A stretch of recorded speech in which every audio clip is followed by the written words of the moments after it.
and welcome to the third episode of Ghost Stories with Isibella. Today we have a bunch of ghost stories from you. Again, we will be reading from It Was a Dark and Creepy Night by Joshua P. Warren. And again, you can find the book on Amazon. So let's get to our ghost stories, shall we? Story number 1, Home Time, by Vicky Noen from Andover, New Jersey, 1985.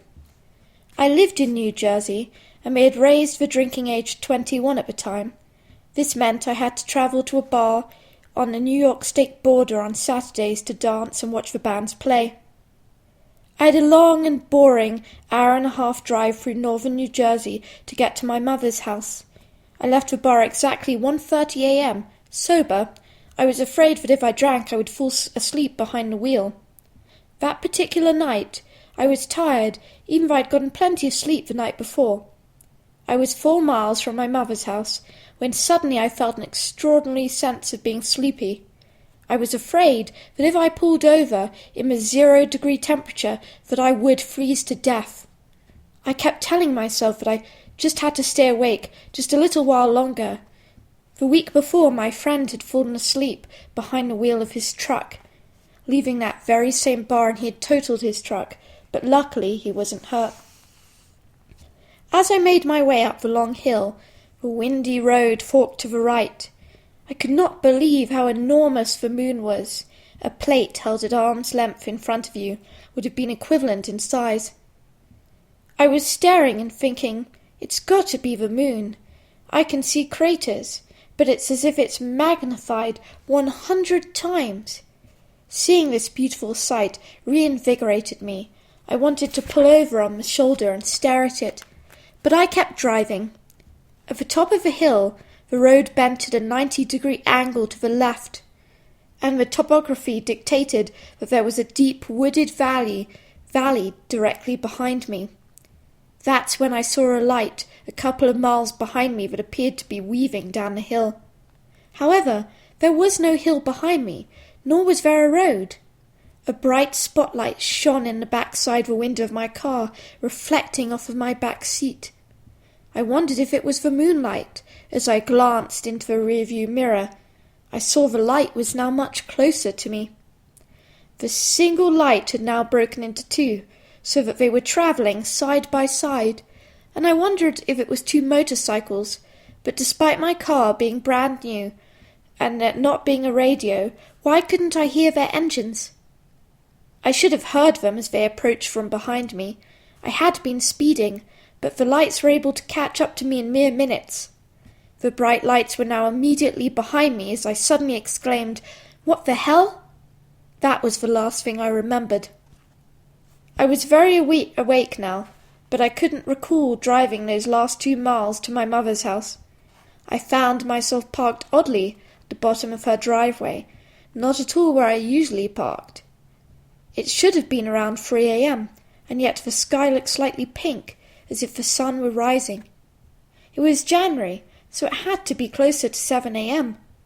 I was going to look at the clock to confirm the time, but all I could think was how strange it was that I couldn't recall the last 2 miles of my drive, that I should really just go to bed. It still bothers me that I'd been so wide awake before and after missing this 2 miles of the drive.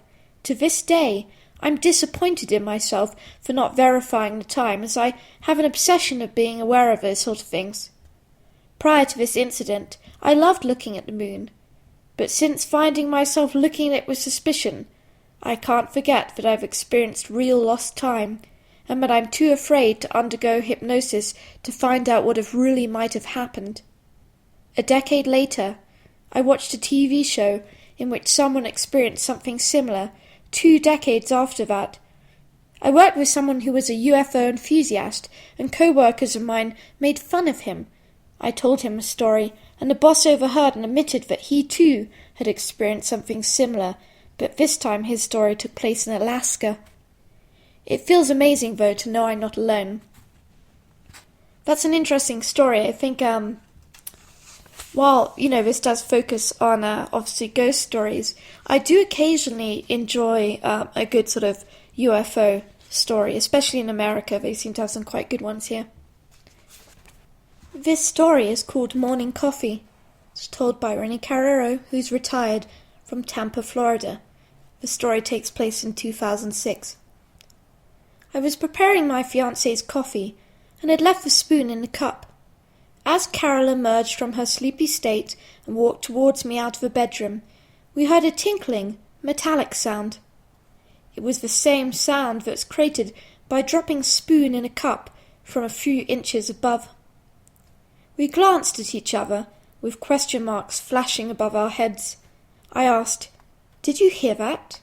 "Yeah," she replied. I went to investigate. I yelled out to Carol to come and see this unusual occurrence. The spoon I had left in the cup, laying in the normal position, flat side resting on the edge of the cup, had somehow ended up balanced on a thin edge. We stared at each other in awe. She exclaimed, "Ghosts?" I, and my goosebumps, said, "Nah," as I coordinated my appropriate hand gesture, inflicting disbelief. We sat quietly across from one another, trying to replicate what had just happened, while having our morning coffee, all the while wondering whether ghosts or poltergeists really exist. This is a true story, but we have no idea how it happened. This next story is called I Decided I Would Jump, by Linda Gale, a retired respiratory therapist from Denver, Colorado. The story takes place in June 1986. While riding in a car, my husband, in June of 1986, I had a daydream about what I would do if I were crossing a street and was about to be hit by a car. I decided that I would jump in order to protect my knees. Fast forward to December 16th, 1988, around 4:15 p.m. I was struck by a car while walking home from the post office. I was momentarily knocked out and my body landed 25 feet from the scene. When I became conscious, the driver of the car, who had stopped along with many others, said, "You jumped so high." The accident happened at exactly the same location where I had the daydream 2 years prior. I was about 2 blocks from my home on the street in which I lived. The car was a grey Mercedes, and my kneecaps would have most certainly been destroyed had I have not jumped. My Haunted Farm. Cheryl McCarty, retired, Vancouver, Washington, 1992. My move to my dream farm in April 1992 quickly turned into a greater money pit than I had estimated. It was just me, 2 large protective dogs, and 3 cats in the house. The work on my 1880s farmhouse started in June, as did the unexplainable happenings. I would hear steps up the stairs at night, and the doors would lock when I went outside on rainy night. Things would go missing and then suddenly reappear. My television would turn off while I slept, and I'd hear noises in my lower attic that sounded like raccoons were wrestling. Though nothing would actually be there. The second time I was locked out, I asked whatever it was to please not do that to me again, and it stopped. That October, during a lovely fall afternoon, I was on the back porch painting shutters that propped below the kitchen windows. As I happened to glance at the window, I noticed a handsome man standing about 20 feet behind me. He had a bemused expression. At first, I wondered how he could have possibly gotten in, without me hearing him or it somehow alerting the dogs. He was dressed in a brown duster, with a beaver-skin hat and long riding pants and boots. He had longish brown hair. I turned to look at him suddenly, but he was no longer there. I turned back to the window, but his reflection had disappeared as well. Things continued to happen at the farm, and though my dogs and cats would pay attention to these noises, they did not react to them too much. I hadn't thought much about ghosts until I moved there. I think it was a protective ghost that was watching over the renovations, and actually I believe he approved. About 12 years ago, I met the author of a book on ghost stories in the country. I told him some of my stories, and he asked if he could visit, and when he did, he said he sensed a presence, but it did not have bad intention. I'm still here, and honestly, not much has happened recently. The Thing Under the Truck. Justin Tucker, who is a digital photo retoucher and professional skydiver. This story takes place in Cornwall, New York, 1998. Late one summer night, around 2 a.m., my best friend Rob and I were walking down the sidewalk of a street near my home in the rural neighborhood where I grew up.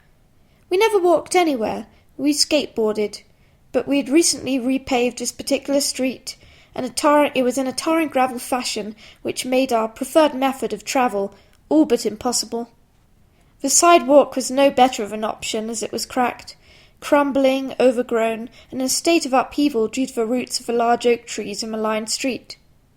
Even before the recent repavement, this street was poorly maintained, so we always had to walk it, and being that only one side of the street had a sidewalk, we always walked the same boring and painfully slow ride.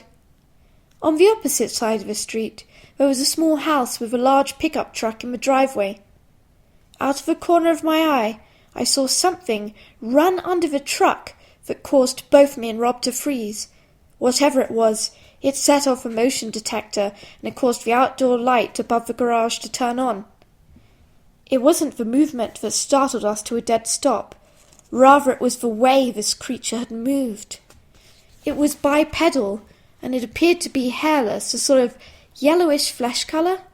Neither of us said a word as we stood frozen, looking at the area of darkness under the truck where this thing had disappeared. The pickup truck had a lift kit installed in it and massive tyres, much larger and wider than normal ones. The body of the truck sat a good deal higher than a typical vehicle would. The driveway was well lit by the floodlight, which was mounted above the garage of the house. After a few terrifying seconds, 2 hands appeared on the inside of the truck's rear tyre. It placed its fingers down creepily, one at a time fashion, pinkies first, followed by ring, middle, then index. Finally, this creature's head peeked out to see if we were still there. The bald and earless round head slowly appeared until its large, yellowish eyes made contact with ours. It quickly ducked back under the shadow of the truck. Rob and I shrieked like little girls, and we ran the remaining 50 feet to the intersection of the end of the road, where we could hop on our skateboards and get the hell out of there. We skated as fast as we could for a quarter of a mile or so, and we stopped to catch our breath, and then we asked each other over and over, "What the hell was that thing? And, did you see that thing? Seriously, what was that?" We confirmed with each other that we did indeed see the same thing, and neither of us had any clue what it was. It somehow resembled almost, a little alien. Except it wasn't as cute as maybe the ones you might see in the movies. It was more slender and creepy. The next day we agreed we weren't going to tell anyone what had happened, because we didn't think anyone would believe us anyway. If someone had told us the same story, we honestly wouldn't have believed them either. This event set me on a path of curiosity that continues and intensifies with every passing day. Yeah, I honestly am not particularly sure if I believe that story either. The Banging from Above. Jesse Garza, who is an artist in Savannah, Georgia. The story takes place in 2005. Back when I was in college, I worked at a local radio station in Savannah, College of Art and Design. One night, after I completed my shift around 2 a.m., I called the student bus to take me back to campus. The student radio station was located at Keys Hall, which had formerly been the Savannah TV station. While I was waiting for the bus to take me home, I heard a loud thump emanate from a hallway above me. I ignored it, figuring it was probably just my imagination. As I continued to wait, the thumping continued and it started to get louder and closer to where I was sitting in the lobby. The thumping was occurring in sets of 2, each time getting closer to me and getting louder. I began to worry now. The thumping sound echoed, immediately above me.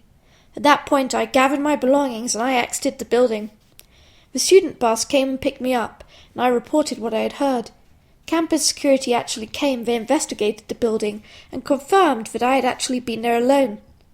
The bus driver on the way home told me that several facility members refused to work in that building, and that many custodians and service folks had reported the same incident. I never again encountered anything similar to what I did that night in the building. Small Town Surprise. This is by Rich, who works in construction, New York, 2002. On a beautiful summer's day in August, my agenda was to investigate a curious place. I was living in New York State at the time, and a friend of mine had told me of a place not far away that I should visit. Of course, this only made me want to go. So, with the perfect weather and not a cloud in the sky, I hopped in the car and drove. I found the place easily. It was called Lily Dale, and even though the town was renowned for having the highest concentration of psychics and mediums in the world, it was a fairly small place with a seemingly very private community. I drove around looking at everything, including little old homes and small streets. I was about ready to leave town when 3 women started to cross the street in front of me. They were all about 100 feet away, but as I looked at them, I saw something much more. I saw 3 entities occupying the space immediately around them. I blinked my eyes a number of times and couldn't believe what I was seeing. As the women crossed the street, they looked at me while entities surrounding them were staring with red, glowing eyes. It was noon and on a very bright sunny day, and what I was actually witnessing, not just imagining, was strange. Just as they reached the curb on the other side, I heard a voice speaking in my head as it said, "Now do you believe?" I answered, "Yes," without a doubt. I left as soon as they did. I knew it was Max.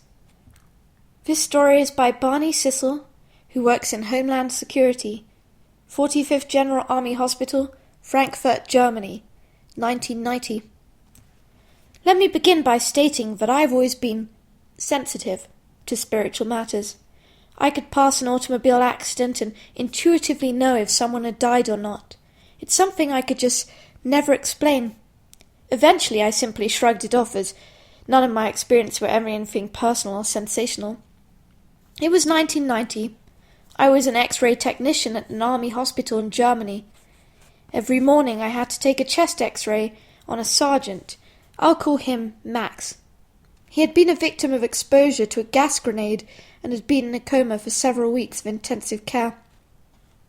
One night, while I was working the graveyard shift, a code blue medical emergency was called for the intensive care unit. I instantly knew it was Max.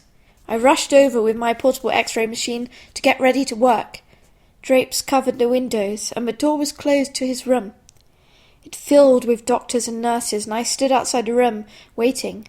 After about 15 minutes, I suddenly felt a weird, warm wave seem to come over me, and I saw a white, formless face, which was undoubtedly the spirit of Max. As it came toward me, I could feel that he was thinking. He was in disbelief that this was happening to him. He then went through me and exited upward into the air. A few seconds later, a nurse came out of the room, and I asked her if she was going to need me. She said no, that he had just passed, and I went back to my department, shaken by the event. Thunder in the Speakers. Richard Eugene Delbridge, retired, Southern Indiana, 2013. It was late June when I heard thunder coming through my computer speakers. It started a week ago when I was listening to Coast AM on YouTube. I thought it came from George Norrie's studio, so I replayed that portion of the conversation, but it wasn't there. Later that day, a thunderstorm came through my area. A few days later, a series of thunderstorms blew through, and it happened again 3 more times. The thunder was clearly coming from the speakers. In fact, I lost my internet connection, and I put a movie on when the last one occurred. The Pen. Alexandra Fulsang, Information Clerk, Hornbury, Ontario, Canada, 2000. I was in my kitchen cooking dinner and doing other tasks when I began writing a note on a piece of paper. I put the pen that I was using down on the counter and went back to cooking. After tending to the food, I turned back and continued with my note, but I couldn't find my pen. I knew I'd just put it down, so I searched over and over, retracing my steps, but still unable to locate the pen. I finally gave up and grabbed another pen and forgot about the missing one. A couple of weeks later, I set a pot of water to boil on the stove. I checked to see how it was doing, and in that pot, I swear to God, was the pen, the same one that had disappeared weeks previously, and I said out loud, "Ha! Very funny." To this day I have no idea who or what was playing with me, but I feel it must have been a poltergeist. The Silhouette. John Klinkler, college student, Clearwater, Minnesota, 2009. Ever since my grandmother had her house built, relatives have claimed to see shadows moving in the basement, but only when they were alone. So people have claimed to also hear voices in the upstairs spare bedroom of two people having a conversation. Several years ago, I spent a night at Grandma's house and was sleeping downstairs in the spare room of the basement. There is no door to the room, only a curtain, and I remember waking up to see a dark silhouette of a person standing in the doorway with the curtain wide open. Behind the silhouette, I could see colours of purple and red, and could hear a strange, humming, buzzing sort of noise that sounded similar to a dentist drill. I was fully conscious and aware of my surroundings, but I could not move or scream. The dark shadow of what looked like a person moved closer to the bed until it was right next to me. When it gazed down at me, I finally was able to move, so I grasped what was close, which was my cell phone, and threw it at it. In that very second, I realized my assault hadn't even fazed it, and all I could do was retreat under my covers and try to quickly move away from the being. I emerged from under my blankets on the opposite side of the bed and realized in an instant the dark shadow was gone. My cell phone was back where it was, as if I had never thrown it. The curtain was shut, and the strange noises stopped. It was as if I had been dreaming the entire thing, but if it was a dream, I felt I had been fully conscious throughout all of it. I had trouble falling back to sleep after this. Luckily, it's the only occurrence, and it's only ever happened one time. To this day, though, it still gives me chills when I think of it.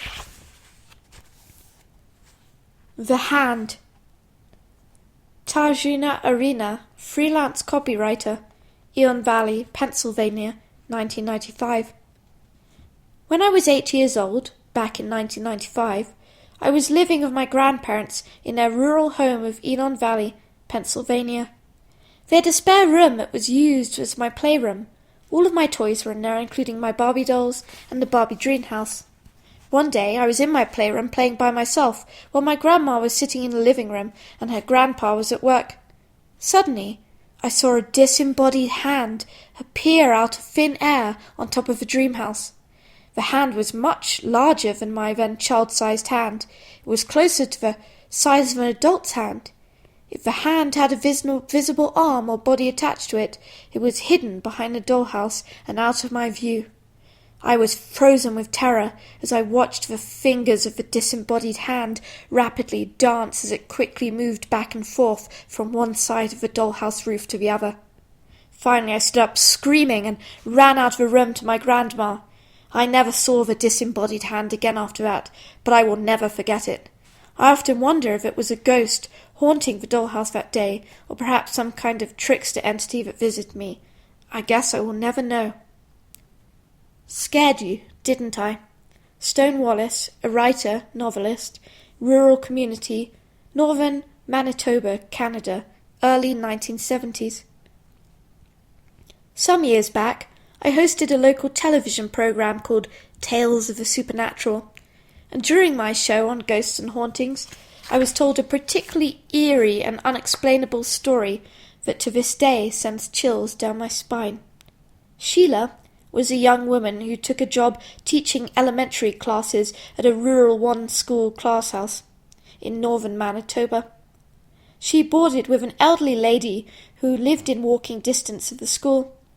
The woman was in poor health and appreciated having Sheila as a boarder, as she helped with shopping and by performing various chores around the house for her. One morning, Sheila readied herself for school. She noticed that the old woman was still in bed and complaining of not feeling well. Sheila was prepared to send the doctor, but the old woman simply asked for a cup of tea. She told Sheila she was sure she'd feel better later. Reluctantly, Sheila left for a short walk to the schoolhouse. It was a late autumn day, and to reach the school Sheila had to walk through a short path that cut into the woodlands and opened upon a clearing where stood the school. As Sheila neared the opening, she was startled when she suddenly saw what looked to be the old woman literally gliding about a foot off of the ground directly in front of her, her focus straight ahead. In panic, Sheila rushed back to the house. She ran inside and headed straight to the bedroom where the old woman was laying very still in bed, right where Sheila had left her. As Sheila tentatively approached the bedside, the old woman's eyes flashed open, and she lifted her head, and with a wicked grin she said, "I scared you, didn't I?" And with that her head dropped back on the pillow and she died. That was actually a terrifying story. And so with that, I think we're going to bring to a close our third podcast. And if you enjoyed it, please be sure to subscribe, and we will be doing more episodes, and hopefully with some visual. Take care, guys.